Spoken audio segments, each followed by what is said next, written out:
여러분 안녕하세요. 국제정치학 3순환 수업을 담당하게 된 김성현 박사입니다. 자, 드디어 여러분들 3순환까지 왔습니다. 우리가 저기 기본학습부터 시작을 해서 예비순환, 1순환, 2순환을 갖다 거쳐서 드디어 이제 총 정리를 갖다 하는 3순환까지 왔고요. 자, 한 20회 정도의 이제 그 수업 동안에 다뤄야 될 게 굉장히 많습니다. 그래서 수업을 갖다 상당히 빡빡하게 나가야 되고, 거기다가 또 작년하고 다르게 올해는 외교사 총정리라고 하는 이제 외교사 정리하는 그런 내용까지 이제 추가를 해서 이제 해야 되기 때문에 수업을 굉장히 빡빡하게 이제 우리가 운용을 해야 될 것 같습니다. 자, 기본적으로 예비 순환부터 시작해서 2순환까지 이제 수업을 들은 학생들, 이 학생들을 갖다 위주로 이제 우리가 초점을 거기다 맞춰서 수업을 할 수밖에 없고요. 그래서 아마 이제 그러니까 3순환을 그러니까 1순환, 2순환까지 저하고 같이 하지 않았던 학생들은 조금 어려울 수도 있을지 몰라요. 근데 이제 특히 모의고사가 좀 어려울 텐데 이 모의고사 문제 같은 경우는 만약에 여러분이 좀 어렵게 느끼시는 분들은 그냥 보충 수업 삼아서 학습을 갖다가 좀 해주셨으면 좋겠습니다. 자, 그럼 각설하고 지금 시간 별로 없으니까 바로 시작하겠습니다. 교재 7페이지. 자, 국제관계란 무엇인가? 너무 기초적이죠. 너무 기초적이라서 그냥 이거 뺄까 싶기도 했습니다만 일단 살펴볼게요. 자, 국제관계란 무엇인가? 7페이지. 국가의 안과 밖에서 벌어지는 정치의 속성, 국내 정치와 비교해서 국제 정치는 다음의 차이점을 가집니다. 자, 국제관계라는 학문 자체가 2차 대전 이후에 정립이 될 때 기본적인 몇 가지 가정을 갖다 중심으로 이제 시작이 됩니다. 특히 국제 정치학이라고 하는 학문 자체를 갖다가 이제 그 수립을 갖다 하는 과정에서 어떤 전공이 만들어진다고 그럴 때는 몇 가지 전제 조건이 충족이 돼야 돼요. 첫 번째는 연구 대상이 다른 이제 전공하고 비교해서 차이점이 있어야 됩니다. 연구 대상에 있어서. 자, 두 번째는 이제 연구 방법에 있어가지고 좀 독특한 점들이 있어야 돼요. 그래서 이 두 가지가 일단 중요하고, 그다음 세 번째 조건이라고 그러면 제도적 기반입니다. 제도적 기반이라고 하는 것은 학회라든가 아니면 어떤 그 자신들의 연구 결과를 발표하는 저널이라든가 아니면 무슨 뭐 대학의 전공이 마련된다든가, 자, 뭐 이런 것들이 있어야지 이제 전공이 수립되거든. 자, 그래서 첫 번째 관련돼 가지고 이제 독특한 연구 주제, 국제관계 연구, 국제정치 연구라고 하는 것은 국내 정치하고 비교해서 좀 독특한 특징을 갖다 가지고 있는 국가들의 관계를 연구하는 학문이다. 자, 이렇게 정립이 된 거죠. 그래서 출발점이 그러니까 이제 국내 정치하고 국제 정치의 차이점을 갖다가 구분하는 것에서부터 출발을 하게 되는 겁니다.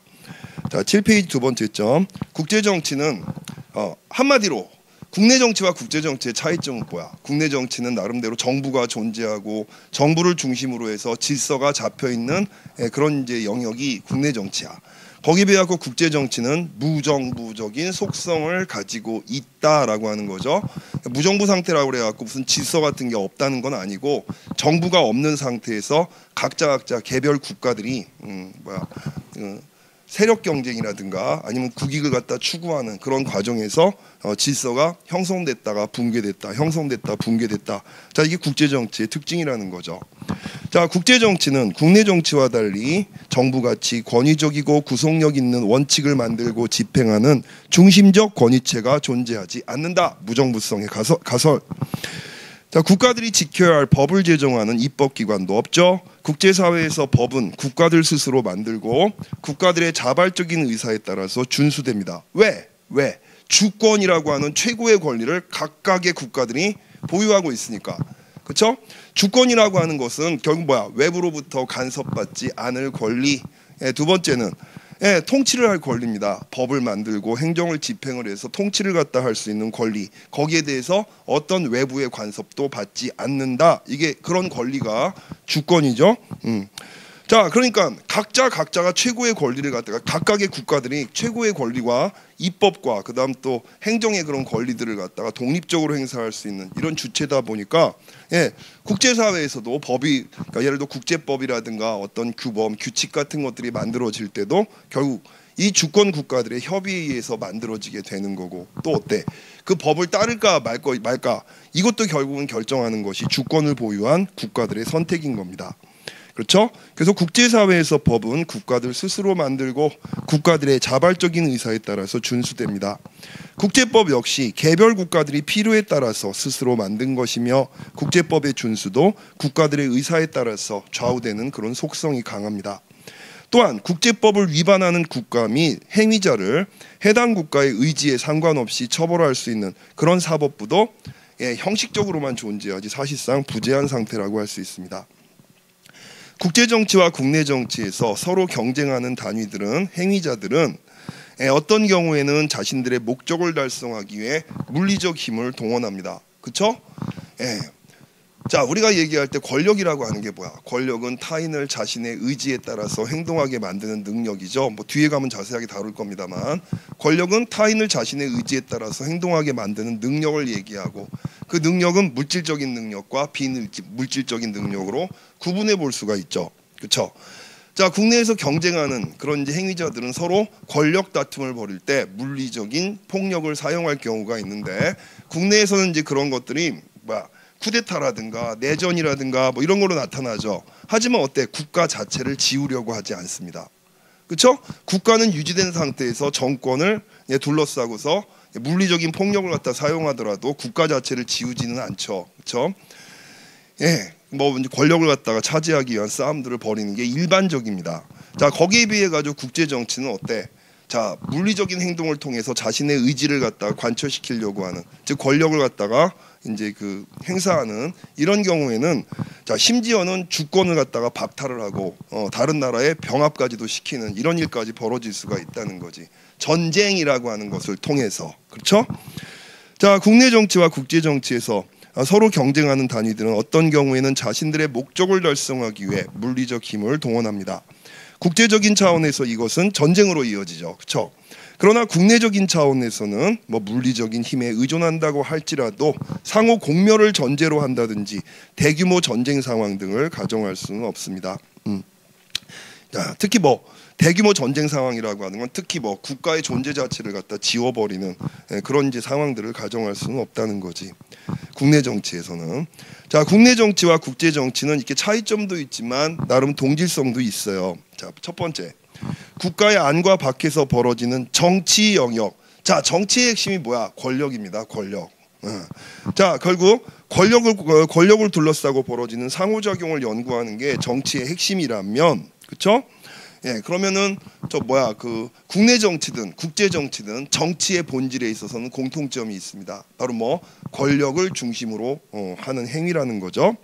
자, 국가의 안과 밖에서 벌어지는 정치 영역에서 정치에서 추구하는 목적의 하나가 공의 권력의 획득과 유지와 강화와 연관된 활동이라는 겁니다. 국내 정치도 국제 정치도 결국 권력이 본질입니다.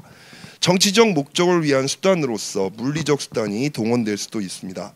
국내 정치 영역에서 물리적 힘의 사용은 위에서 설명한 바와 같이 국제 정치에서는 전쟁으로 귀결되지만 국내 정치 차원에서는 무력에 의한 쿠데타나 혁명, 내전 등이 있지만 중요한 거는 얘들이 국가 자체를 갖다가 지우려고 하는 그런 행위는 아니다는 거죠. 자, 정치 주체로서 국가의 역할을 중시하는 게 바로 정치의 특징입니다.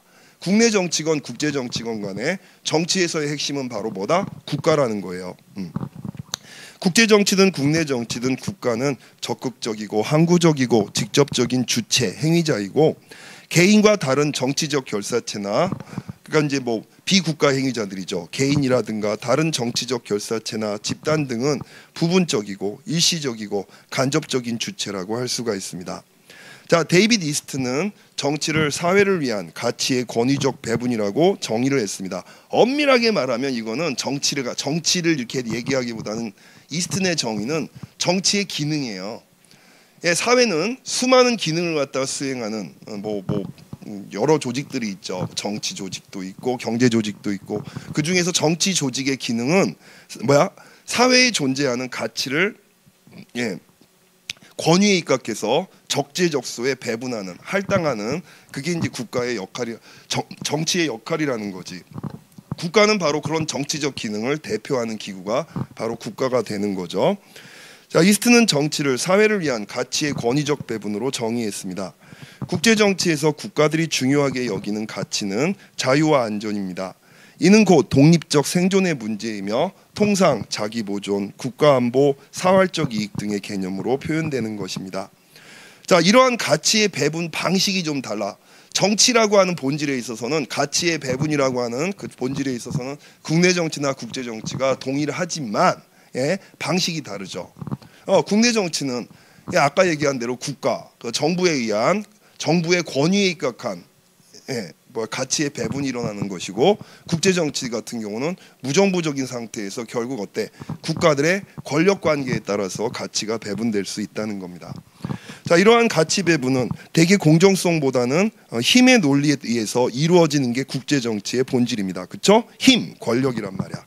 국제 정치에는 가치를 권위적으로 배분할 수 있는 제도와 기구가 취약한 그런 특징이 있죠.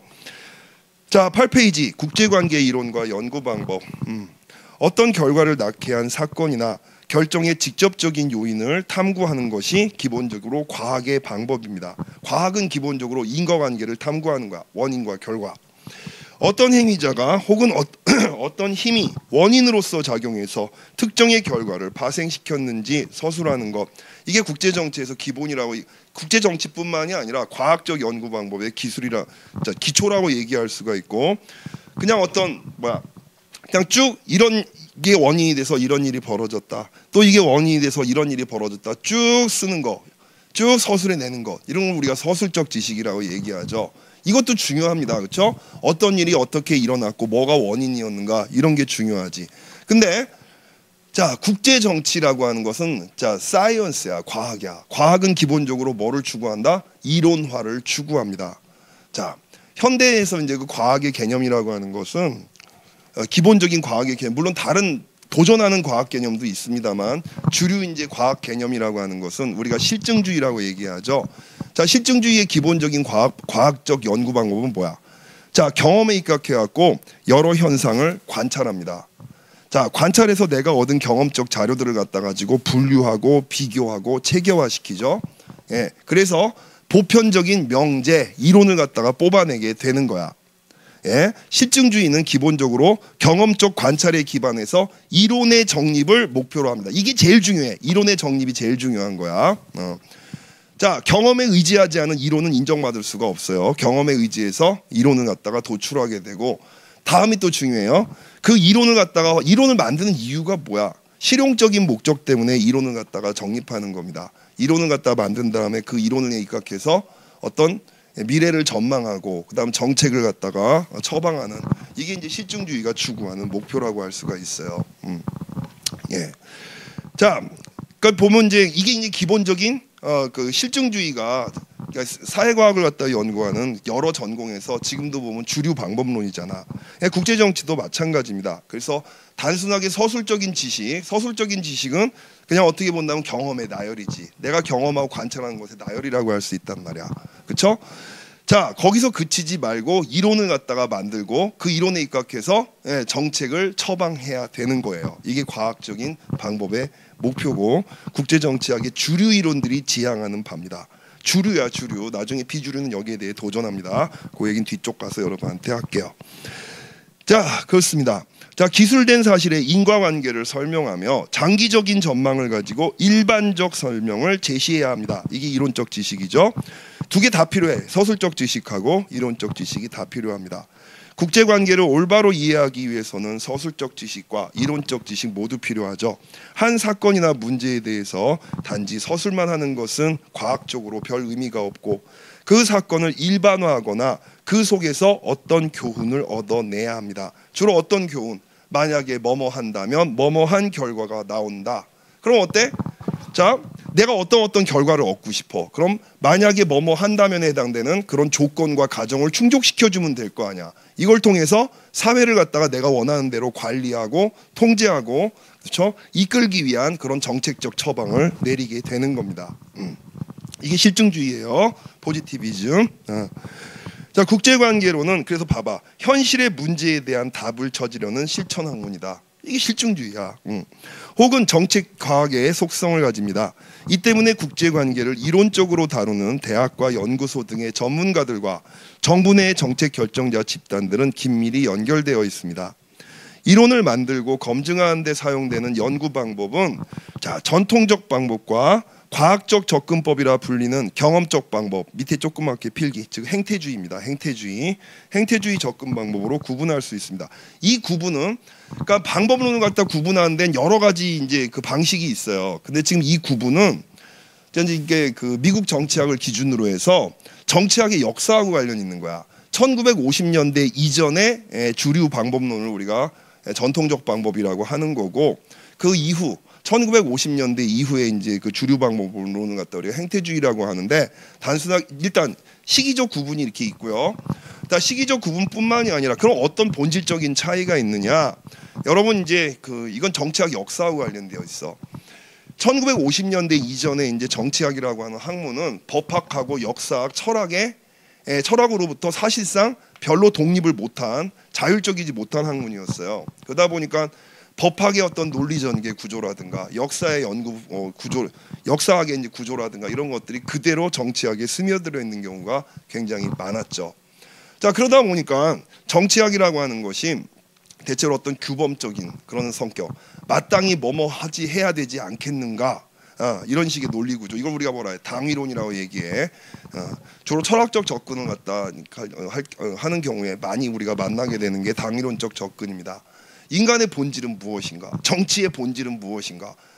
현대 정치는 어떠한가? 본질에 부합하는가, 부합하지 않는가? 따라서 본질에 부합하기 위해서 이러이러해야 되지 않겠습니까? 이게 바로 뭐야? 이게 규범적인 그런 접근이란 말이지. 과거에 이제 그 정치를 연구할 때 철학적 접근을 하시는 분들은 그런 식의 접근을 많이 하셨고, 법학적인 그런 접근을 갖다 하시는 분도 되게 많았었어요. 50년대 전에는 우리가 주로 제도에 대한 연구가 굉장히 많았습니다. 법학의 영향하에 있던 정치 연구는 주로 이제 그 제도에 대한 연구가 많았지. 여러 나라의 이제 헌법이라든가 아니면 무슨 뭐 정당 제도니 무슨 뭐 의회 제도니 뭐 다 헌법하고 관련된 겁니다만, 그런 것들을 갖다 이제 비교 연구를 해서 각 나라 그 각각의 이제 헌법의 원리라든가 정부 형태의 원리, 제도의 원리, 자 이런 것들을 갖다가 유추해내고, 그런 이제 그 원리에 맞춰 가지고서 여러 나라들의 적용을 갖다 해보는 이런 식의 이제 접근 방법이 이제 그 법학적인 그런 접근 방법이었던 거죠. 나름 이제 법학 연구 같은 경우도 실증주의를 갖다가 이제 표방을 하고 있었습니다만은 어때? 경험적인 사례 분석이라든가 이런 것들이 상당히 제한이 되어 있었고, 그렇죠? 그리고 어떤 구체성보다는 이제 그 굉장히 추상적인 법의 원리라든가 이런 것들을 연역적으로 이제 연구를 하는 그런 특징들을 가지고 있었습니다. 거기에 비해 갖고 1950년대 등장한 행태주의라고 하는 것은 인간에 대한 연구, 사회에 대한 연구, 정치에 대한 연구를 자연과학적인 인식론에 입각해서, 방법론에 입각해서 이제 설명을 갖다 하려고 하는 그런 특징을 가지고 있었고요. 자연과학적 방법에 입각해서 한다라고 하는 것은 일단 첫 번째 명제는 경험적으로 입증될 수 없는 사실들은 일단 연구 대상에서 배제시켜 버립니다. 예를 들어 갖고 평화란 무엇인가? 이건 어때? 과학적 명제가 될 수 없어. 행태주의에서는 왜? 평화에 대해서 이 사람의 생각, 저 사람의 생각이 다 다르거든. 이건 너무 주관성에 따라서 흔들릴 수가 있는 거란 말이죠. 전쟁의 본질은 무엇인가? 자, 이런 것도 다 뭐야? 주관적이게 돼 버리거든. 자, 이런 것들은 최대한 배제를 갖다 시켜버리고 철저하게 경험적으로 관찰할 수 있는 그런 것들만 추려가지고 이론적 명제로 이제 만드는 거예요. 그리고 나서 이제 그렇게 만들어진 이론을 갖다 가지고서 여러 가지 사례에다가 적용을 해서 검증을 해보고, 이 검증을 통해 갖고 이제 그 이론을 수정할 필요가 있다 싶으면 계속 수정을 해나가면서 이론을 점점 더 완성된 형태로 발전시켜 나가는 것, 이게 이제 행태주의가 지향하는 바입니다. 이제 그 얘기예요. 이론을 만들고 검증하는 데 사용되는 연구 방법은 전통적 방법과 과학적 접근법이라 불리는 경험적 방법으로 구분할 수 있습니다. 나중에 저 뒤에 가고 교재는 없지만 좀 중요한 내용 하나 보충해 드릴 거예요. 위르겐 하버마스가 이제 그 독일의 그 사회 철학자죠. 하버마스가 이제 사용하는 이제 그 연구 방법론, 그게 이제 사실상 보면 여러분 공부하시는데 더 필요할 것 같아가지고 저 뒤쪽 가갖고 하버마스의 분류 체계는 이거하고 다릅니다. 연구 방법 분류 체계는 달라요. 거기 이제 뒤에 가갖고 여러분한테 얘기하겠습니다. 자, 전통적 접근 방법. 서술적 설명이나 여러 사례들로부터 이론을 추출하는 귀납적 설명입니다. 귀납적 설명을 취했습니다. 특히 뭐 역사적 접근 방법하고 법률적 접근 방법이 이랬죠. 연구자는 국제 문제와 관련된 다양한 사람들을 면접하고 또한 직접 연관된 사람들의 회고록이나 기록된 문서와 같은 것을 여기까지 딱 밑줄 치시고, 요게 뭐야? 질적 접근 방법이에요. 질적 접근 방법을 주로 사용해서, 이 사람들이 양적 접근 방법을 사용하지 말라는 법은 없어. 근데 주로 질적 방법에, 질적인 연구 방법에 의존을 했던 거지. 자, 그런 방법으로 국제관계에 대한 지식을 얻는 연구 방법이었습니다. 거기에 비해서 50년대부터 등장을 하게 된 과학적 방법론, 행태주의적 접근은 직관적인 해석보다는 논리와 수학을 동원하는 그런 경향의 연구 방법입니다. 설문조사, 내용 분석, 변수 설정을 통한 통계적 상관관계의 측정, 가설의 설정과 검증, 모델 구축, 개량화된 분석 등을 갖다 활용합니다. 국제분쟁, 경제교류 등과 같은 현상들을 수치로 측정하고 여러 변수들 사이에 상호관계를 추론하기 위해 통계 방법을 활용을 합니다. 자, 이 사람들은 뭐야? 그 수학을 갖다가 또는 기하학을 가장 객관적인 이제 그 탐구 방법으로 생각을 하고, 인간을 객관적으로 연구하기 위해서는 이렇게 자연과학적 방법을 적극적으로 활용하는 것이 필요하다라고 생각하는 그런 학자들입니다. 자, 거기에 입각한 방법이 행태주의적 접근 방법이에요. 자, 전통적 접근 방법의 질적 연구와 과학주의의 양적 연구는 대립적이기보다는 상호 보완적일 수가 있고, 방법론 사이의 수렴 혹은 종합의 가능성은 항상 열려 있습니다. 왜? 수는 말이에요, 그렇죠? 양은 어때? 해석이라든가 아니면 적절한 처리를 거쳐서 얼마든지 질적인 것으로 우리가 이제 바꿀 수가 있습니다. 질적인 것도 마찬가지예요. 질적인 것도 적절한 이제 그 처리를 통해 갖고 양적인 것을 얼마든지 바꿀 수가 있죠.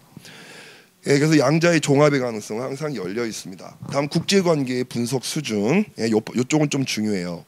분석 수준이라고 하는 것이 꽤 중요하고 시험 문제도 이렇게 저렇게 응용돼 갖고 나온 적이 있는데, 분석 수준이라고 하는 건 국제관계는 연구를 하려고 할 때 현상 자체가 너무 복잡해. 어떤 사건을 갖다 일으키는데 관여하게 되는 변수가 너무너무 많거든요. 국내 정치도 너무 굉장히 복잡한데 국제 정치는 뭐 말할 필요도 없지. 자, 어떻게 하면 이걸 체계적으로 서술할 수가 있을까? 자, 그런 고민에서 많은 학자들이 분석 수준이라고 하는 걸 사용하게 되는 겁니다. 자, 예를 들어 갖고 어떤 A라고 하는 현상을 설명하려고 하는데, 자, 개똥이라고 하는 사람, 그다음 또 무슨 어떤 제도, 그다음 어떤 국제기구의 영향, 이런 것들을 마구마구 섞어서 써버리게 되면 도저히 그 현상을 이해하기도 어려울 뿐더러 그다음 또 체계적인 어떤 설명 자체가 안 되는 거죠. 그렇죠? 머리가 터져 나갈 것 같다고. 자, 뭐를 해야 돼? 자, 분석 수준이라고 하는 걸 사용을 해서 비슷한 요인들끼리 묶어보는 거예요. 그렇죠? 어떤 사건에 대해서 설명을 할 때 비슷한 요인들끼리 이렇게 묶어가지고 설명을 해보는 겁니다. 가장 많이 쓰이는 게 뭐야? 자, 케네스 월츠의 월츠가 얘기했던 무슨 책? Man, State and War. 자, 유명한 책이죠. 1959년도인가 출판된 책인데, 케네스 월츠가 여기에서 세 가지 분석 수준을 썼지. 이 사람은 세 가지 이미지란 말을 썼어. 자, 세 가지 이미지. 자, 첫 번째 이미지가 뭐야? Man, 사람이죠. 자, 뭐야? 인간의 본성. 이 사람은, 월츠는 이 책을 통해서 뭐를 설명한 거야? 전쟁이라고 하는 결과. 국제적 정치의 여러 가지 결과 중에서도 가장 많은 학자들이 관심을 가지고 있었던 전쟁이라고 하는 그런 이제 현상, 그런 결과에 대해서, 자, 영향을 미치는 요인들이 뭐냐? 자, 어떤 일군의 학자들은 인간의 본성이라든가 아니면 정책 결정자의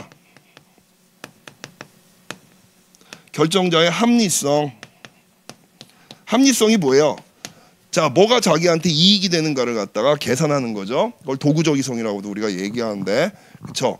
정책 결정자가 무엇을 자기한테 가장, 자기와 자기 나라를 위해서 가장 바람직하고 가장 이익이 된다고 판단했는가, 그런 정책 결정자의 계산에 따라 가지고 전쟁이 일어나기도 하고 억제되기도 한다라고 보는 이런 거죠. 자, 이거 뭐야? 정책 결정자 수준에서 어떤 사건이 일어나게 된다는 거지. 이런 식으로 해갖고 자, 사람과 관련된 요인들을 다 모아가지고 설명을 하는 거고. 다음 두 번째, 자, 스테이트. 자, 스테이트 차원은 두 개로 볼 수 있어. 근데 월츠가 얘기한 건 첫 번째는 뭐 국내 정치적 요인, 그렇죠? 국내에 존재하는 여러 가지 이익 집단, 정당들 간의 권력 분포, 그다음 또 정부가 민주적인 그런 형태를 취하고 있느냐, 아니면 독재 형태를 취하고 있느냐. 자, 이런 것들이 전쟁이라고 하는 어떤 결과에 영향을 미친다는 거지. 그래서 이런 국내 정치에 해당되는 수준들만 쫙 모아가지고 본다든가, 아니면 개별 국가 간 관계, 그쵸? 한마디로 뭐 정부. 자, 개별 각각의 정부 간의 그런 관계, 정부가 이제 어떤 이제 전쟁에 대해서 자, 왜 전쟁을 갖다가 벌이게 되었는가, 전쟁을 통해서 무엇을 추구했는가, 무엇을 얻고자 했는가, 그렇죠? 이런 개별 국가 간의 국가 차원에서의 관계, 여기에 초점을 갖다 맞춰서 분석을 할 수도 있죠. 스테이트 중심의 연구는 이 두 가지 차원으로 볼 수 있는데, 월츠가 얘기한 두 번째 이미지는 여기에 해당됩니다. 자, 세 번째, 월츠는 말이야, 그다음 또 뭐 인터내셔널 시스템적 요인도 중요하다고 얘기를 했죠. 자, 전쟁의 영향을 갖다 일으킬 때는 국가들의 힘의 분포를 갖다 의미하는, 국가들의 힘의 분포 양상이 어떤 식으로 형성되어 있느냐, 단극 체제냐, 양극 체제냐, 다극 체제냐, 그렇죠?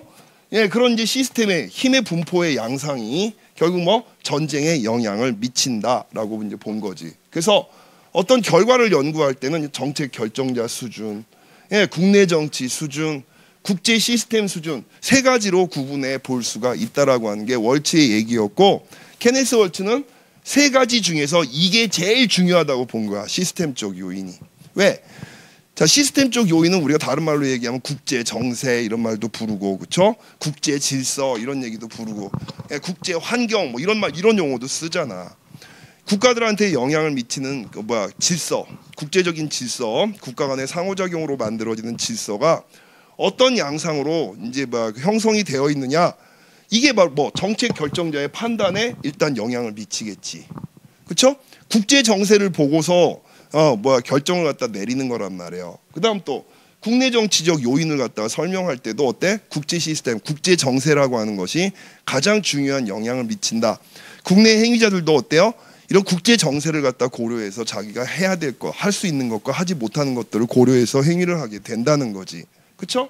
개별 국가 수준도 마찬가지야.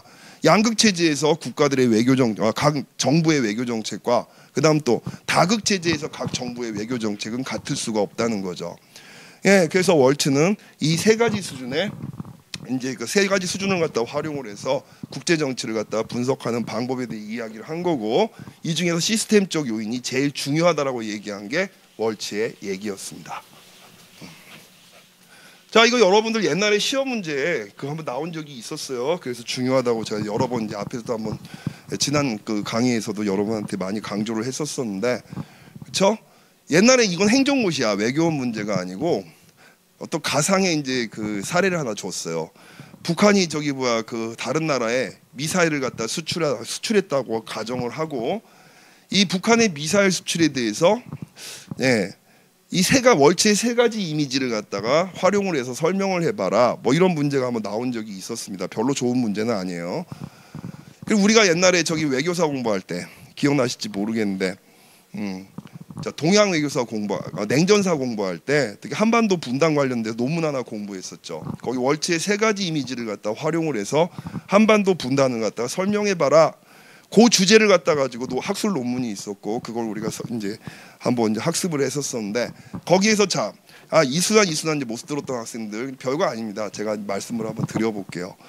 그럼 월츠의 세 가지 이미지 입각해서 한반도 분단을 설명하려면 어떻게 해야 될까? 첫 번째, 정책 결정자 수준 또는 뭐 행위자 수준, 이런 행위자 수준은 아니고 정책 결정자 수준, 여기에다 포커스를 맞춰야 되겠지. 저 누굴 다뤄야 돼? 이승만의 대외 인식, 김일성의 대외 인식, 그다음 스탈린의 대외 인식, 그다음 또 누구? 루즈벨트의 대외 인식. 자, 이게 매냐? 다음 두 번째 수준, 국내 정치 수준. 자, 국내 정치 수준에서 뭘 다뤄야 될까? 예, 바로 뭐냐면 이제 그 한국과 한반도 내에서 정치 세력들이 이제 어떤 식으로 갈등을 벌이고 있었는가. 주로 뭐 남북 합작의 실패, 미소 공동위원회의 실패, 그렇죠? 이런 것들을 갖다 다뤄야 되겠지. 뭐 범위를 더 넓히면은 뭐 미국의 국내 정치, 소련의 국내 정치까지 다뤄야 되겠습니다. 뭐 거기까지 뭐 들어갈 수는 없고요. 그다음 세 번째, 시스템적 요인을 얘기할 때는 뭐를 써줘야 돼? 세계는 바야흐로 양극 체제가 형성되어 가고 있었다. 그렇죠? 특히 서유럽에서 나중에 우리가 뭐 냉전사도 이제 학습을 하겠습니다만, 특히 서유럽에서 나토가 결성되고, 그다음 또 뭡니까? 예, 지금 그 폴란드 임시정부를 갖다가 둘러싸고 그 승인 문제를 둘러싸고 미국하고 소련이 갈등을 갖다가 벌이기도 했었고, 마샬 플랜, 그렇죠? 예, 그다음 또 이제 그 베를린에서의 이제 그 뭐 미소 간의 갈등. 자, 이런 양상들이 딱 벌어지게 되면서 세계가 어때? 미국과 소련이 강하게 대치하는 양극 체제로 이제 넘어가게 되는 그런 상황이었고, 그 상황이 어때? 한반도 분단에도 영향을 미쳤다. 미국하고 소련의 갈등이 심화되는 그런 상황 속에서 미소 공동위원회가 결국 결렬이 되고 한반도는 분단의 길을 가게 됐다. 이런 식의 설명이 가능한 거지. 자, 이게 바로 분석 수준을 갖다 활용한 설명이라고 할 수가 있습니다. 자, 국제관계의 분석 수준 1번 개인의 차원. 국제관계 연구에 있어서 관련 학자나 전문가들이 오래전부터 가지고 있는 핵심적 문제 중에 하나는 전쟁과 평화에 관한 것입니다. 월추 설명하려고 지금 이러는 거야. 즉, 왜 전쟁이 발발하고 어떻게 평화를 이룰 수 있느냐가 국제정치학자들의 관심입니다. 이에 대해서 케네스 월츠는 전쟁이라고 하는 결과는 인간 차원에서, 사회 차원에서, 국가 간에서 갈등이 발생할 수 있는 각 차원의 개념 공간을 설정하여 각 부분의 영역이 어떻게 형성되고 실제 정책 결정에 작용하는지를 조망을 했습니다. 국제관계에서는 참가하는 행위자 수가 너무 많습니다. 너무 변수가 복잡하게 많아요. 복잡한 영향력, 행위자, 과정을 간명하게 설명하기 위해서 학자들이 사용하는 한 가지 방법은 그것들을 몇 가지 분석 수준으로 묶어서 설명을 해보는 겁니다. 예를 들어 인간 수준, 국가 수준, 국제 시스템 수준 같은 분석 수준에 따라서 국제관계 문제들을 탐구하는 것입니다. 자, 하나씩 볼게요. 인간 개인의 차원. 이거 뭘 연구를 하는 거냐? 개인 차원에서 분쟁의 원인을 규명해 보면, 자, 먼저 심리적 분석이에요. 옛날에는 그 인간 차원에서, 그 개인 차원에서의 이제 그 갈등의 원인, 전쟁의 원인을 갖다 연구를 할 때 주로 심리학적 접근법을 되게 많이 했었습니다. 그러니까 지금 나오는 건 심리학적 접근법인데, 자, 심리학적 접근에서는 인간 간 갈등이란 본질적으로 사람들 마음 간 심리적인 갈등이며 인간들의 인식과 욕구와 기대와 윤리와 도덕관 등의 격차에서 발생하는 갈등이라고 봤습니다. 옛날에는 진짜 많이 언급됐던 분이신데 요즘에는 이제 이런 얘기 잘 안 하지만, 자, 심리학자인 그 로렌츠는 인간의 공격 본능에 대해서 언급한 바가 있습니다. 인간 속성에는 공격적 본능이 내재되어 있고 인간은 본질적으로 공격적인 짐승이야. 이런 상황이 어떤 계기는 어떤 계기? 외부로부터의 자극이지. 외부의 자극에 의해서 공포를 느낀다든가 아니면 분노를 느낀다든가, 이렇게 되면 잠재되어 있던 공격 성향이 빵 하고 표출돼 갖고 나온다는 거예요. 그렇죠? 그래서 이런 성향이 어떤 계기를 통해서 집단적으로 표출되면 분쟁이 발생하게 된다고 설명을 했습니다. 따라서 분쟁을 억제하기 위해서는 인간의 공격적인 성향을 순화할 수 있는 교육과 계몽 같은 것들이 중요하다고 생각을 했고, 이를 통해서 전쟁을 예방할 수 있을 것으로 기대를 하기도 했습니다. 이거보다 조금 고차원적인 설명이 이제 뭐 이것까지 알 필요는 없으면, 요즘엔 심리학적 설명을 잘 안 하니까, 조금 더 고차원적인 설명이라고 그러면 정신분석학에 입각해가지고 정책 결정자들의 어떤 성향, 이런 것들을 설명하는 연구들이 있었어요. 자, 다음에 논의의 범위를 보다 구체화해서 정책 결정자들을 중심으로, 그렇죠? 그냥 인간의 본질이 뭐냐, 인간의 본성이 뭐냐, 이게 아니라 인간을 갖다 정책 결정자로 한정해서 이제 그 분쟁의 원인을 설명하기도 합니다. 자, 대표적인 게 합리적 결정론인데 옆에 조그맣게 필기, 바로 뭐다? 주로 현실주의자들이 많이 쓰는 그런 이제 그 외교에 대한 설명 방식이야. 합리적 결정론은 기본적으로 저 뭐야? 결과부터 봅니다. 자, 어떤 일이 벌어졌어. 예를 들어 갖고 북한이 무슨 미사일을 갖다가 발사를 했다. 동해에다 발사를 했다. 그게 결과야. 왜 그랬을까? 자, 합리적 동기를 밝혀내는 겁니다. 합리적 동기를 밝히는 거야. 누구의? 정책 결정자들의. 그렇죠? 정책 결정자가 이 미사일을 갖다가 발사함으로써 도대체 뭐를 의도하고 있었느냐, 저 발사를 갖다 함으로써 어떤 효과를 거두려고 했느냐, 그런 동기를 갖다가 쫙 밝혀내는 거예요. 물론 이게 그냥 막연한 추론이 아니라 근거를 가지고 이제 추론을 해야지. 그러니까 뭐 몇 월 며칠 날 북한에서 어떤 동향이 있었다, 누가 누구를 만났고, 최근에 이제 무슨 뭐 북한의 최고 지도자인 김정은이 어떤 발언들을 했다. 그 무슨 뭐 다른 나라의 어떤 그 중요한 인물을 갖다 영접을 했다 등등등 이런 것들을 쫙 서베이를 해서 얘가 최근에 어떤 목적을 갖게 되었고 그 목적을 달성하기 위해서 이런 미사일 발사라고 하는 행위를 한 것이다. 이런 식으로 설명하는 거. 이게 이제 합리적 결정 모델이야. 자, 그레암 앨리스는 뒤쪽 가서 나올 거니까 간단하게 할게요. 자, 그레암 앨리스는 자, 이른바 얘기하는 외교 정책 결정 모델, 외교 정책 모델이라고 하는 걸 주장한 사람이죠. 이게 뭐 자기가 주장한 게 아니라 결국 뭐냐면 외교 정책을 설명하는 여러 가지 경향이 있더라. 첫 번째 경향이 뭐? 바로 이거 합리적 결정 모델에 입각한 설명. 미국의 국제정치학자들의 압도적 다수가 사용하고 있는 방법이 이 방법이야.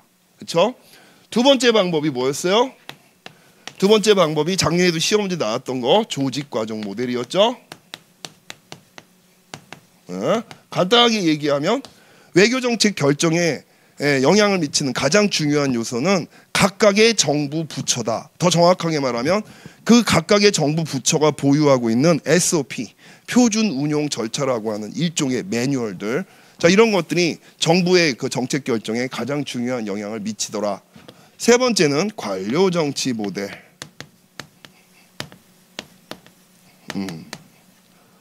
그렇죠? 관료 정치 모델은 뭐야?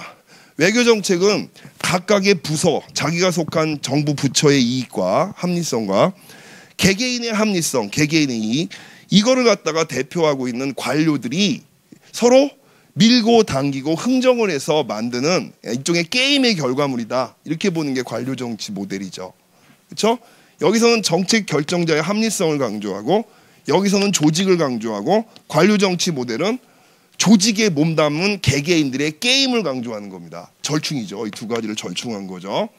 지금 얘기한 월치의 분석 수준 중에서 바로 그러니까 이제 그 정책 결정자에 해당되는 그런 이제 모델은 요거죠, 요거. 그래서 지금 요 얘기가 여기 나온 거예요.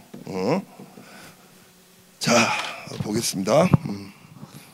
그리고 관료 정치론 같은 경우도 이게 정책 결정자로서 관료의 역할을 강조하는 거지. 조직 과정 모델 같은 경우 이건 글자 그대로 조직을 갖다 강조하는 거기 때문에 지금 얘기한 개인 차원의 연구에서는 이걸 포함시킬 수가 없지. 이 두 개는 포함시킬 수가 있는 거죠. 자, 그래서 이 두 가지를 설명을 할게요. 자, 논의의 범위. 자, 정책 결정자들을 중심으로 분쟁의 원인을 찾기도 합니다. 먼저 합리적 결정론. 분쟁은 전쟁의 당사자가 되는 양측의 지도자들이 평화보다 전쟁을 치름으로써 더 많은 것을 획득할 수 있다, 더 많은 이익을 획득할 수 있다는 생각의 기초에서 결정하는 의식적이고 합리적인 결정에 따른 것이라고 주장을 합니다. 그렇죠? 자, 여러분 자꾸 우리 공부하다 보면 국제정치 공부하다 보면 이거 여러 번 제가 이제 다른 수업에서 얘기를 했는데 합리적 행위자, 합리적 결정, 합리적이란 말이 수도 없이 나와. 여기서 말하는 합리적이라고 하는 건 뭐야? 이성에 부합한다 이런 얘기잖아. 이성이라고 하는 것은 자 이거 알아놔야 돼요, 여러분. 이성이라고 하는 것은 인간의 어떤 능력에 해당되는 거거든. 어떤 능력? 첫 번째는 윤리적 판단 능력입니다. 뭐가 저기 윤리적이고 뭐가 이제 그 비윤리적인가? 뭐가 정당하고 뭐가 부당한가? 이걸 갖다 판단할 줄 아는 능력이야. 첫 번째 우리가 이성이라고 얘기할 때는 그런 능력이에요. 이성의 두 번째 측면은 바로 뭐냐면 도구적 이성이라고 우리가 부르는 건데 예, 이익을 계산할 줄 아는 능력입니다. 사실 뭐가 나의 이익이고 뭐가 불이익인지, 예, 여러 가지 옵션 중에서 뭐를 선택하는 것이 보다 이익이 되는지 이런 것들을 판단할 줄 아는 능력을 우리가 합리성이라고 얘기하거든. 이성이라고 얘기하거든. 주로 국제정치학에서 자주 등장하는 합리적이다, 합리적 행위자다, 합리적 판단이다, 결정이다. 이건 다 뭐야? 후자야. 도구적 이성에 가까운 거야. 그렇죠? 자, 정책 결정자들이 합리적으로 판단해서 내린 결정이 이 결과다. 전쟁이라고 하는 결과다. 이게 뭐 이제 그 합리적 결정론의 핵심 가정이라는 거지. 자, 분쟁은 전쟁 당사자가 되는 양측 지도자들이, 최고 결정자들이 평화보다 전쟁을 치름으로써 더 많은 것을 획득할 수 있다는 생각, 계산이지. 계산의 기초에서 결정하는 의식적이고 합리적 결정에 따른 것이라고 설명을 합니다. 그렇죠? 도구적 이성에 입각한 계산이죠. 관료 정치론, 분쟁의 원인을 관료들 간의 상호작용에서 발견하려고 합니다. 예를 들어 국가의 정책 결정자인 대통령 역시 관료죠. 관료로서 대통령은 정책 결정 과정에서 외교 정책과 관련된 행정부의 다양한 관료 기구 및 관료들로부터 조력을 얻게 되는데, 이 관료들이 어때? 밀당을 벌이는 거야. 아까 얘기한 대로 자신의 조직의 합리성을 위하여, 자신 개인의 합리성을 위해서 밀당을 해가지고 적절한 수준에서 정책이 만들어지게 된다는 겁니다. 자, 합리적 판단의 오류. 자, 또 어떤 연구들은 앞에서 얘기한 합리적 결정론하고 전혀 다른 그런 이제 반대 방식으로 설명을 하는 경우가 있어요. 바로 뭐다? 자, 전쟁의 원인을 설명할 때, 자, 합리적으로 계산을 해서 전쟁을 할 거다 이렇게 설명을 하는 것도 있지만, 지금 이제 설명하려고 하는 건 뭐야? 합리적 계산이 잘못돼 가지고, 그렇죠? 예, 합리적으로 계산을 못 해가지고 전쟁이 벌어지는 것이다라고 하는 그런 설명도 있지. 자, 정책 결정자가 합리적 판단에서 일탈함으로써 전쟁이 일어난다라고 하는 그런 설명도 있다는 거죠. 자, 왜 그럴까? 정책 결정자가 정보 판단의 오류, 집단적 사고의 함몰. 집단적 사고라고 하는 건 뭡니까? 정책 결정자와 그 그룹들, 측근들이 너무 동질적이라서 다른 대안적 생각을 못하는 것. 그렇죠? 이게 집단적 사고야. 전부 똑같은 생각과 똑같은 가치관만 가지고 있어서 전혀 다른 다양한 생각들을 갖다가 못하게 되는 이게 집단적 사고입니다. 그럼 정책에 오류가 생기죠. 자, 인지적 편견, 자, 이런 것들이 작용함으로써 정책 결정자가 잘못된 결정을 하고 전쟁이라고 하는 것이 일어난다고 설명합니다. 자, 이런 방식으로 설명하는 게 대체로 개인 차원의 설명이고요. 다음 이제 두 번째 분석 수준. 자, 국가의 차원, 두 가지 차원이 있다 그랬어요. 월츠 같은 사람은 국내 정치적 요인을 갖다가 이제 국가 차원이라고 얘기를 했고, 자, 또 많은 사람들은 개별 정부, 각각의 정부가 어떤 뭐 계산하에서 이제 전쟁을 하든가 아니면 평화를 선택하냐 이런 걸 설명하는 거지. 자, 국가 또는 사회 수준은 국제 무대에서 국가의 행동에 영향을 미치는 국가 구성원들의 개인들의 집합, 국가 구성원들인 개인들의 집합, 이게 바로 뭐 국내에 존재하는 다양한 조직들 같은 것들의 영향력을 얘기하는 겁니다. 이 분석 수준은 국내 상황이나 국내에서 주도적인 역할을 하는 개인들과 무관하게 국가들 자체의 상호관계에 초점을 맞추기도 합니다. 자, 이렇게 하세요. 초점을 맞추기도 합니다. 이게 뭐야? 아까 얘기한 개별 정부 차원의, 개별 국가 차원의 관계에 초점을 맞추는 거죠. 예, 근데 이것만 있는 게 아니라 국내 정치적 영향력을 다루는, 그러니까 국내 정치의 다양한 뭡니까? 그 조직이라든가 어떤 이제 제도의 영향력을 갖다 다루는 그것도 국가 차원이라고 할 수가 있어요. 자, 그래서 다시 한번 볼게. 첫 번째 점. 국가 혹은 사회 수준은 국제 무대에서 국가 행동에 영향을 미치는 국가의 구성원들, 여기 밑줄에 하면 저 말이 이상하게 돼 있으니까 국가의 구성원들인 개인들의 집합, 이게 바로 뭐 국내에 존재하는 다양한 제도, 조직 이런 것들의 영향력을 다루기도 하고, 이게 첫 번째고, 다음 밑에 봐봐. 자, 또 다른 경향들은 바로 뭡니까? 국내 상황이나 국내에서 주도적 역할을 하는 개인들과 무관하게, 그러니까 첫 번째 것과 무관하게 개별 국가들의 상호관계에 초점을 맞춥니다. 그러니까 대한민국 정부는 어떤 판단을 해서 이런 일을 했는가, 일본 정부는 어떤 판단을 해서 이런 일을 했는가, 이런 식의 설명하는 거. 그렇죠? 자, 또한 두 번째 이제 수준의 연구는, 그러니까 이제 그 개별 국가 차원의 연구는 국가의 지리적 위치, 국제 체제 안에서의 상대적 힘의 지위, 그러니까 강대국의 지위에 있느냐, 약소국의 지위에 있느냐. 자, 이런 개별 국가의 상황, 어떤 상황에 놓여 있는가를 중시합니다. 국가 간 수준에서 전쟁을 다루는 많은 이론들은 국제관계, 개별 국가 차원에서 전쟁을 다루는 많은 이론들은 국제관계의 주요 행위자인 국가들의 힘의 관계, 권력관계라는 차원에서 분쟁을 설명합니다. 주로 현실주의 이론들이 그렇죠. 예를 들어 세력균형 이론은 힘의 균형 상태가 깨지면 전쟁이 발생할 수 있다고 주장을 합니다. 예, 국가들 간에 힘이 균형을 갖다 이루어야 전쟁을 막을 수가 있고, 만약에 어떤 국가가 힘을 갖다가 더 강화하거나 축적하든가 아니면 다른 상황도 있을 수 있어. 기존에 있던 어떤 국가가 급격하게 약화가 되거나 이래버리게 되면 균형이 무너지기 때문에 이렇게 되면 전쟁이 일어날 가능성이 되게 커진다고 봅니다. 왜? 무정부 상태에서 모든 국가들은 국익의 극대화를 추구하기 때문에. 그렇죠? 누군가가 힘이 세지고 팽창되면 이 국가는 곧바로 다른 국가에 대해서 자국의 이익을 위해서 강압이라든가 약탈이라든가 이런 것들을 할 가능성이 있단 말이야. 그렇기 때문에 다른 국가들은 그런 위협으로부터 자기를 보호하기 위해서 바로 세력 균형에 나서게 되는 거죠. 그 균형의 방법은 두 가지가 있다고 우리가 여러 번 얘기했어요. 첫 번째는 뭐다? 내적 균형 정책. 자체 국력을 강화함으로써 상대의 팽창에 맞서는 겁니다. 이게 내적 균형 정책이에요. 두 번째는 뭐야? 외적 균형 정책. 바로 동맹을 통해서 상대방의 팽창에 맞서는 겁니다. 세력 균형의 방법은 어렵지 않잖아. 내적 균형과 외적 균형 두 가지로 볼 수가 있다는 겁니다. 그래서 국가들은 외부에서 세력 균형이 무너지려고 할 때 내적 균형 내지는 외적 균형, 또는 가장 좋은 건 두 개를 다 쓰는 거지. 이 방법을 통해서 균형을 회복하려고 한다. 자, 이게 이제 주로 현실주의자들의 이야기였지. 자, 세력 균형 이론은 힘의 균형 상태가 깨지면 전쟁이 발생할 수 있다고 주장합니다. 거기에 비해서 세력 전위 이론에서는 세력이 비교적 균등하게 분포되어 있고 떠오르는 강대국이 쇠퇴하는 패권 국가들의 지위를 위협하는 시기에 분쟁이 대규모 전쟁으로 비화된다고 설명합니다. 세력 전이론에서는 국제 질서를 이렇게 보는 겁니다. 자, 제일 위에 누가 있어? 패권국. 여기는 뭐야? 강대국. 여기는 뭐야? 중견국. 여기는 뭐야? 약소국. 또 밑에 식민지도 있다고 얘기합니다. 자, 힘의 분포에 따라 갖고 위계 질서가 만들어져 있다라고 보는 게 세력 전이론이 가정하고 있는 국제 질서였죠. 패권 국가는 그냥 강대국이 아니야. 얘들을 다 합해도 능히 무찌를 수가 있을 정도로 압도적 힘을 갖다 가지고 있는 게 패권 국가거든요. 그렇죠?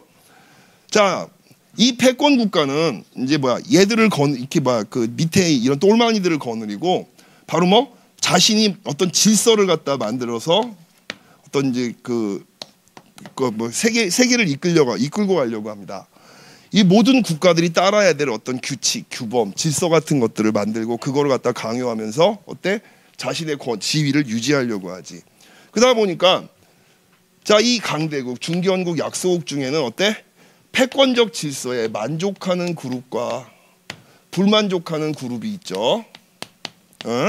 만족 그룹과 불만족 그룹으로 국가들을 이렇게 우리가 묶어볼 수가 있어. 그렇죠? 자, 다음의 테마.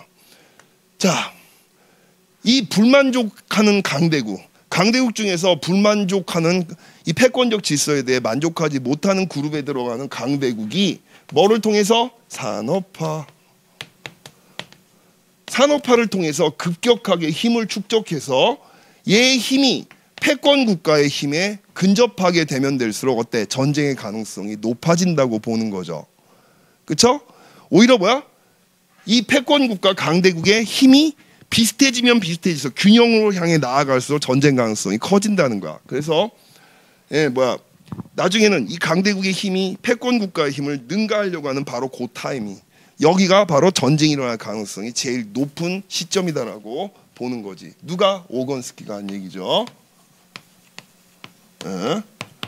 자, 이겁니다. 자, 세력 전이론 혹시 여러분이 서술할 때 보면 학생들 보면 항상 요걸 빼먹어. 국가들의 힘의 분포에 대해서는 쓰는데 국제 질서를 위계적인 질서로 본다. 요건 얘기들을 많이 하는데 이 국가들이 현재 존재하는 패권적 질서에 대해 만족하는 국가, 불만족하는 국가, 이거 반드시 들어가야 돼. 예, 음식을 만들 때도 여러 가지 재료가 꼭 들어가야 될 것과 안 들어가도 되는 게 있지만 꼭 들어가야 됩니다. 만족 국가, 불만족 국가군에 대한 언급은 반드시 들어가야 됩니다. 자, 다시 한번 읽어볼게요. 자, 세 번째 점 처음부터 다시 읽어볼게. 국가 간 수준에서 전쟁을 다루는 많은 이론들은 국제관계 주요 행위자인 국가들의 힘의 관계라는 차원에서 분쟁을 설명합니다. 예를 들어 세력 균형 이론은 힘의 균형 상태가 깨지면 전쟁이 발생할 수 있다고 주장합니다. 세력 전이 이론에서는 자, 세력이 비교적 균등하게 분포되어 있고 떠오르는 강국이 쇠퇴하는 패권국의 지위를 위협하는 시기가 되면 오히려 대규모 전쟁으로 비화될 가능성이 있다고 설명하는 거죠. 자, 여기서 문제. 자, 우리가 얘기한 첫 번째 설명이고 두 번째 설명이 있었어. 국가 수준을 어떻게 설명하냐. 국내 정치적 요인에 초점을 갖다 맞춰서 설명하는 게 있고, 지금 얘기한 대로 개별 국가 차원의 설명이 있는데, 개별 국가 차원의 설명 같은 경우는 많은 문제점이 지적되어 왔죠. 바로 뭐다? 국가 내부에서 정부의 어떤 선택이라든가 이런 것들에 영향을 미치는 그런 영향력 있는 단체들이 분명히 존재하잖아. 그렇죠? 이걸 너무 도외시하는 그런 이제 그 경향이 있다는 거야. 국내 정치적 상황, 다양한 어떤 이익 집단들이라든가 아니면 정치 제도라든가 이런 것들의 영향력을 싹 무시한 상태에서 마치 개별 국가를 하나의 사람처럼 간주를 하고, 이 사람처럼 간주되는 국가가 뭐를 국익으로 생각해서 선택을 하느냐, 그렇죠? 주로 이런 식의 설명을 해온 거지, 그렇죠? 그래서 국내 정치적 요인을 너무 무시하는 그런 이제 경향이 있다. 어떤 게 아까 얘기한 개별 국가 수준에서 이제 전쟁의 원인 같은 것들을 설명하는 연구는 국내 정치적 영향력을 너무 무시하는 그런 경향이 있다. 이게 이제 문제라는 거예요. 물론 이제 월츠가 생각한 이제 그 두 번째 이미지, 그 두 번째 이미지, 거기서 말하는 스테이트는 국내 정치적 요인을 갖다 강조하는 겁니다. 자,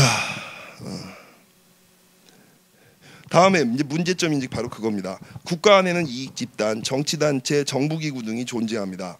이들은 각 국가 안에서 각각 다른 행동 방식으로 움직입니다. 따라서 국가 차원의 장을 염두에 두고 어떤 사회의 특성을 일반화하는 것은 매우 곤란합니다. 예를 들어 한 국가가 어느 시기에 어떤 상황에서 평화지향적이었고 어떤 기간에 어떤 조건에서 분쟁 지향적이었는지를 관찰하고 설명할 수 있는 명확한 이론틀이 부재한 것이 문제입니다. 자, 다음에 국제 시스템 차원. 자, 시스템이 뭐야? 시스템. 행위자들의 상호작용으로 이루어지는 질서를 얘기하는 겁니다. 아시겠죠? 이 질서를 갖다 다른 말로 구조라고도 부르죠. 엄밀하게 말하면 시스템과 구조는 틀려요. 근데 이제 대체로 이제 섞어서 쓰는 사람들도 많아서 그냥 하겠는데, 자, 구조 시스템은 뭘 얘기하는 거야? 행위자들의 상호작용으로 만들어지는 질서를 얘기하는 거야. 이게 한 가지고, 두 번째 포인트는 뭐다? 이렇게 만들어진 질서 또는 우리가 구조라고 부르는 것은 행위자들의 선택과 행동을 지배하게 된다, 결정하게 된다라고 보는 게 이제 구조 중심의 이론이죠. 자, 월츠가 생각하는 국제 시스템은 그런 거였단 말이지. 행위자는 여기서 뭐야? 국민국가, 개별 국민국가들의 상호작용으로 만들어지는 질서를 얘기하는데, 국민국가의 상호작용은 뭐야? 복잡하지 않다는 거야. 국내 정치 행위자들은 경제적 상호작용, 정치적 상호작용, 문화적 상호작용, 굉장히 다양한 상호작용을 하지만 무정부 상태인 국제관계에서 개별 국가들의 상호작용은 되게 단출하다는 거지. 상호작용의 내용은 뭐야? 생존을 둘러싼 경쟁입니다. 그렇죠? 자, 무정부 상태에서는 가장 중요한 게 살아남는 거거든. 즉 주권과 영토를 사수하는 거죠. 생존이 바로 그거야. 이 주권과 영토를 갖다가 사수하려면 뭐가 필요할까? 제일 중요한 게 권력이죠. 권력이 없으면 아무것도 지킬 수가 없고, 그래서 국가들 간의 상호작용은 결국은 다른 거 되게 단순하게 권력을 중심으로 한 상호작용이 핵심이 된다는 거야. 그러니까 너도 나도 권력을 갖다가 많이 획득하려고 노력들을 하지. 그런 가운데서 어떤 질서가 만들어져요? 힘을 많이 가지고 있는 애와 적게 갖고 있는 애들의 위계 질서. 그렇죠? 강대국과 중견국, 약소국의 위계 질서라는 그런 질서가 만들어지기도 하고, 또는 압도적인 힘을 가지고 있는 강대국이 두 개가 있고, 그렇죠? 나머지는 쪼무레기 약한 힘을 갖다 가지고 있는 애들이 막 분포하고 있고, 이 약한 힘을 갖다 가진 애들은 어때? 이 두 개의 강대국 중에 어느 한 진영에 속해 갖고 동맹을 맺고 있고, 힘의 분포가 그런 식으로 되어 있는 질서도 있잖아. 이 질서를 우리가 뭐라 그래? 양극체제. 그렇죠? 5개, 6개 정도의 강대국들이 아주 복잡한 게임을 갖다 벌이는 그런 질서도 있을 수 있지. 이걸 우리가 뭐라 그래? 다극체제. 자, 이렇게 부르는 거란 말이야. 자, 이게 체제야. 그 월추는 이렇게 만들어진 체제가 국가들의 선택과 판단, 행동을 지배하게 된다고 보는 겁니다. 자, 그리고 이게 제일 중요한 그런 이제 그 국제 정치에서의 요인, 어떤 결과를 도출하는 데서 가장 중요한 요인이 이거라고 본 겁니다. 국제 관계는 국가 단위로 행동하는 인간 집단의 집단적 행위입니다.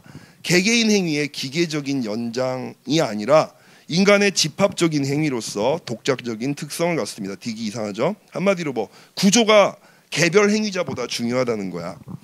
자, 시스템 차원의 접근은 국가 간 상호작용의 결과물로 형성된 구조, 시스템이 국가의 행위에 미치는 결정적 영향에 대해서 주목을 합니다. 국가들 간의 힘의 분포 상태에 따라서 국제 시스템의 특징이 생겨나며, 예를 들어 양극체제냐 다극체제냐, 아까 제가 설명한 거, 개별 국가들은 이 시스템의 특징에 따라서 행위한다고 가정합니다. 현재 어떤 상황, 어떤 질서가 존재하고 있는가, 그 질서를 고려해서 국가들은 선택하고 행위를 하게 된다는 거예요. 그렇죠? 양극체제에서의 선택과 다극체제의 선택이 똑같을 수가 없다는 거야, 이게. 자, 국제적인 사건들을 설명할 때 요건 좀 별도의 얘기인데, 자, 글로벌화의 심화와 확대에 따라서 전 지구적 차원에서 일어나는 일들이 갈수록 중요해지고 있습니다. 자, 글로벌 차원의 분석, 최근엔 뭐 글로벌 시스템 이런 얘기도 하는데, 글로벌 구조, 글로벌 시스템, 이거 뭘 얘기하는 거예요? 글로벌이란 말을 썼을 때는 인터내셔널하고 분명히 차이가 있지. 인터내셔널은 네이션들, 즉 국가들 간의 관계를 얘기하는 거잖아. 그렇게 만들어지는 시스템이고, 글로벌 시스템은 국가 행위자 플러스 비국가 행위자, 비국가 행위자도 세분해 보면 영리적인 행위자, 비영리 행위자, 국제기구, 그렇죠? 자, 국제기구도 보면은 또 뭐 세분해 보면 국제 정부 간 기구, 또 뭡니까? 비정부 기구. 자, 이런 식으로 해갖고 뭐 우리가 얘기할 수 있는 다양한 행위자들, 다양한 수준의 행위자들이 상호작용을 해서 만들어내는, 복합적으로 상호작용을 해서 만들어내는 질서를 우리가 뭐라고 한다? 글로벌 시스템이라고 부르는 거죠. 자, 그렇죠? 인터내셔널 시스템하고 다르죠. 월추는 지금 인터내셔널 시스템에 대해 얘기를 한 거예요. 자, 최근의 글로벌 차원의 분석은 국가들 간의 상호작용의 범위, 그쪽 국가들 간의 상호작용을 넘어서는 전 지구적 경향과 힘이라는 시각에서 국제 사건들을 설명하려고 합니다. 인간과 환경의 문제, 세계적 금융위기 확산, 민주주의 세계화. 자, 이런 것들은 어떻습니까? 정부 행위자, 비정부 행위자, 영리단체, 비영리단체, 국제기구 다 얽혀가지고 일어나는 일들이란 말이야. 자, 이런 것들은 전 지구적 수준에서 발생하고 있으며, 이것이 하위 수준의 국제관계에 영향을 미칠 수가 있습니다. 자, 국제관계의 행위자, 국제관계의 행위자는 국가 행위자, 비국가 행위자로 나눠볼 수가 있죠. 자, 국제관계의 주된 행위자는 국가이며, 행동을 하는 구체적인 실체는 정부라고 할 수 있습니다. 국가는 통상 정부에 의해 통제되고 일정한 영토 안에서 가장 높은 권위를 갖는, 즉 주권을 대표하는 실체로서 구성원들의 지지에 따른 정당성을 기반으로 주권을 행사합니다. 국제 정치에서 말하는 국가는 주로 구성 요소에 입각했고 국가를 정의해요. 세 가지 구성 요소, 국민, 영토, 주권이죠. 자, 여기에 기초해서 그 세 가지 요소가 통합되어 있는 국민국가 혹은 근대 주권국가를 의미합니다. 국민이란 종족, 언어, 역사 등의 동일성에 기초해서 역사적으로 형성된 공동체적 단위라고 할 수 있습니다. 엄밀히 말하면 넘어갑시다. 자, 주권은 해당 국가가 배타적 독립성을 가지고 행사할 수 있는 권한으로서, 그렇죠? 간섭받지 않을 권리, 통치할 수 있는 권리, 가장 간단하게 말하면 그거죠. 자, 해당 국가가 배타적 독립성을 가지고 행사할 수 있는 권한으로서 정치 경제적 통합을 이루는 사회제도의 바탕이 되는 권리입니다.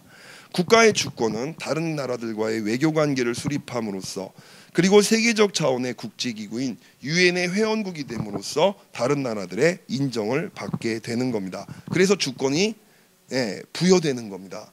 주권은 어떤 사람들이 자 우리는 이제부터 국가를 선포하노라 그럼 저절로 주권이 주어져요? 아니란 말이에요. 주권은 인정을 갖다 받아야만 작용할 수가 있는 거예요. 외교 관계를 누군가가 맺었다. 자 이거 무슨 소리야? 네가 나의 법률적으로 나의 카운터 파트가 될 수 있어. 이걸 인정한 거잖아. 그렇죠? 너는 법률적 행위를 할 수 있는 주체야. 바로 뭐 주권을 보유하고 있는 주체라고 하는 걸 인정하는 거지. 그러니까 우리가 옛날에 어때? 자 나라 뺏기고 말이야. 한참 독립운동할 때 우리가 이제 인정 외교 같은 걸 받으려고 노력을 많이 했지. 대한민국 임시정부가. 그래서 이제 중국이라든가 뭐 미국이라든가 이런 나라들한테 항상 우리가 요구했던 게 바로 이제 어떤 조약 같은 것들을 맺자. 조약을 맺는 순간 어때? 주권 국가로 나름 인정을 받게 되는 거거든요. 적어도 그 조약 맺은 국가들한테는. 자 이렇게 주권이라고 하는 것은 어떤 그 법률적 과정을 이제 체결함으로써 그 상대방한테 인정을 갖다 받음으로써 주권이라고 하는 게 인정되는 거고 또 뭐야? 아까 얘기한 대로 주권 국가들이 모여 있는 그런 이제 그 국제연합. 193개 국가가 모여 있잖아. 거기에 회원국이 된다라고 하는 건 193개국이 주권 국가로 인정하게 된다는 거잖아요. 그렇죠? 자, 이렇게 해서 주권은 이제 주어지게 되는 겁니다. 자, 영토는 국가 권력이 일정한 물리적 공간에 확립되어 있음을 의미합니다. 국가는 실제에 있어서 정치 지도자, 여러 정부기관들과 관료들을 비롯해 다양한 집단들과 이익단체, 나아가 각 개인들로 구성되어 있습니다. 또한 국가의 이름으로 행동하는 행위자로서 국가 지도자, 관료기구, 공무원 등이 있습니다. 자, 비국가 행위자. 전통적으로 국민국가의 정부들이 국제관계에서 중요한 행위자였지만 각 국가들은 다양한 비국가 행위자들의 영향을 받고 제약을 받고 있습니다. 과거 냉전기 국제관계에서는 국가안보가 최우선적 과제였기 때문에 비국가 행위자들의 역할은 제한적이었습니다. 냉전 시기 때는 무엇보다도 안보가 제일 중요한 이슈로 이제 부각이 되었기 때문에 안보를 이유로 여러 비정부 행위자들의 활동이라든가 뭐 이런 것들을 억제하거나 아니면 제한을 했었죠. 자 이제는 이제 그 냉전이 끝난 다음에는 이 다양한 비정부 행위자들이 마구마구 폭주하는 이런 상황이 돼버린 겁니다. 자, 또 냉전 시기에는요. 이론에서도 어때? 현실주의 국제정치 이론이 지배적이었지. 현실주의는 바로 뭐다? 행위자를 국민국가로만 보잖아. 비정부 행위자들을 갖다가 그 국제정치 행위자로 보지를 않잖아요. 이게 현실주의의 특징이죠. 자, 그러다 보니까 비국가 행위자들의 활동도 또 이론에서 주목도 별로 못 받았던 게 비국가 행위자였던 거지. 자, 11페이지 보세요. 그런데 미소 양국 구조가 해체된 탈냉전 시대가 도래하면서 국제정치의 구조적 변화와 함께 이슈의 다원화 현상이 나타남에 따라 국제정치 영역에서 국가의 영향력은 상대적으로 후퇴하기 시작했습니다. 즉 무슨 소리? 국가 혼자서 도저히 처리할 수 없는 이슈들이 마구마구 등장하고 있다는 거예요. 코로나를 여러분 정부만 할 수 있었나요? 아니잖아. 백신은 어디서 사와야 돼? 그렇죠? 아니 모데나라든가 여러분 뭐 당시에 무슨 백신 맞냐 이거 갖고 나라 되게 시끄러웠잖아. 그렇죠? 걔네들이 우리 저 백신 못 주겠는데 그럼 어떻게 할 거야? 이런 민간 기업들의 눈치도 봐야 되고, 자 국제기구도 봐야 되고, 그렇죠? NGO들의 영향력도 봐야 되고, 국내 여론도 봐야 돼. 바로 그거야 그거. 그래서 이제 국민국가, 그러니까 정부 외에도 너무나 많은 행위자들의 이제 활동이 이제 일어나야 되는. 그런 이제 영역들이 늘어나게 되면서 점점 국가의 영향력이 줄어들고 있는 게 사실이죠. 자, 비국가 행위자들은 다음과 같이 범주화됩니다. 첫째, 정부 간 기구. 자, 국제기구는 국제기구인데 바로 뭐다? 정부가 회원이 되는 그런 국제기구죠. 국가들 간의 합의에 의해 설립되는 국가 간 조직체로서 설립 목적에 따른 역할을 수행하기 위해서는 주권 국가들로부터 어느 정도 독립성을 지녀야 합니다. 무슨 소리? 자, 예를 들어 갖고 자, 이 국제기구가 환경을 둘러싸고 환경 보호를 갖다 추진하고 있어. 자, 환경 보호를 갖다 중심으로 만들어진 국제기구야. 자, 근데 문제는 개별 국가들이 주권을 보유하고 있어. 주권이라고 하는 최고 권한을 보유하고 있으니까 얼마나 건방지겠어. 국제기구의 명령 같은 데 따르겠어요? 제일 큰 중요한 권한을, 제일 중요한 권한을, 절대적 권한을 지들이 하나하나가 다 가지고 있는데, 그렇죠?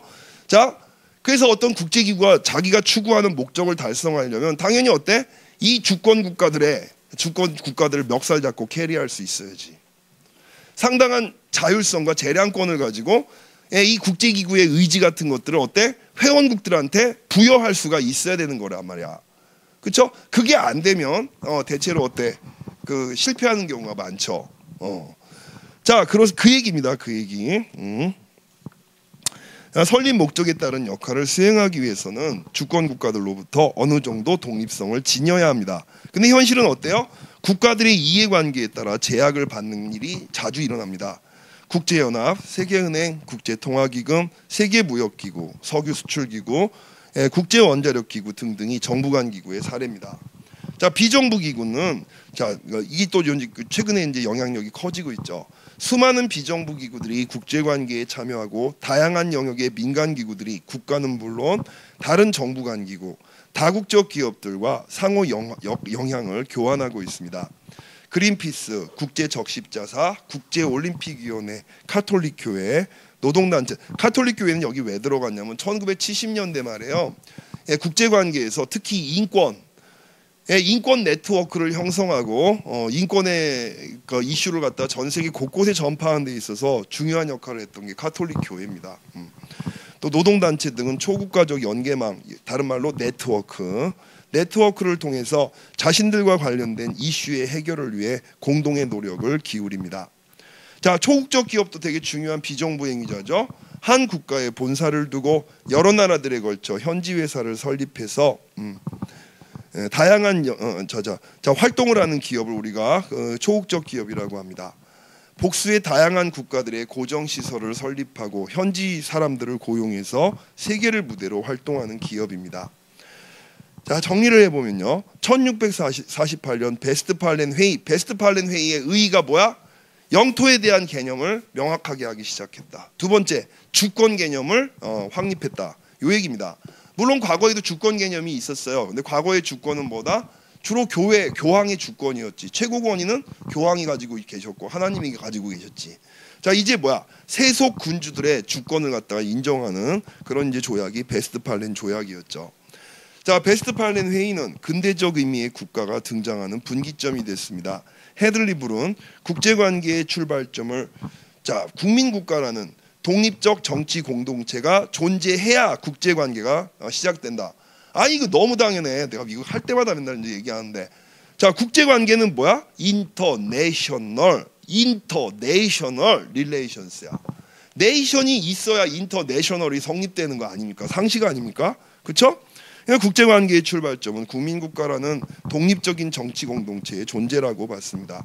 즉 국제관계의 시작은 내적으로는 봉건제도의 분열상을 극복하고 외교적으로는 종교 제국의 통합성을 극복하면서, 이게 뭐야 여러분? 내적으로 봉건제도의 분열상을 극복한다? 바로 국내적으로는 중앙 집권적인 통치 체제를 수립하고 그 얘기고, 외교적으로는 국제적으로는 종교적 제국의 통합성을 극복한다. 바로 교황의 권위와 교회의 지배로부터 독립되기 시작한 그 얘기죠.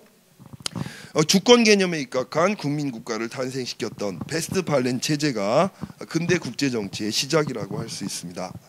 그러나 현재 일상생활의 국제화, 글로벌화가 급속하게 진행되고 있습니다. 과학기술의 발달과 함께 교통통신이 비약적으로 향상됨으로써 보통 사람들도 다른 나라와의 인적 교류, 경제 문화 교류, 생각의 교류 등을 더욱 쉽게 행할 수 있게 되었습니다. 이제 국제관계는 심각한 변화의 시기에 직면하고 있는 겁니다. 자, 10분 쉬었다가 이제 본격적으로 이론 얘기로 넘어가 보도록 하겠습니다.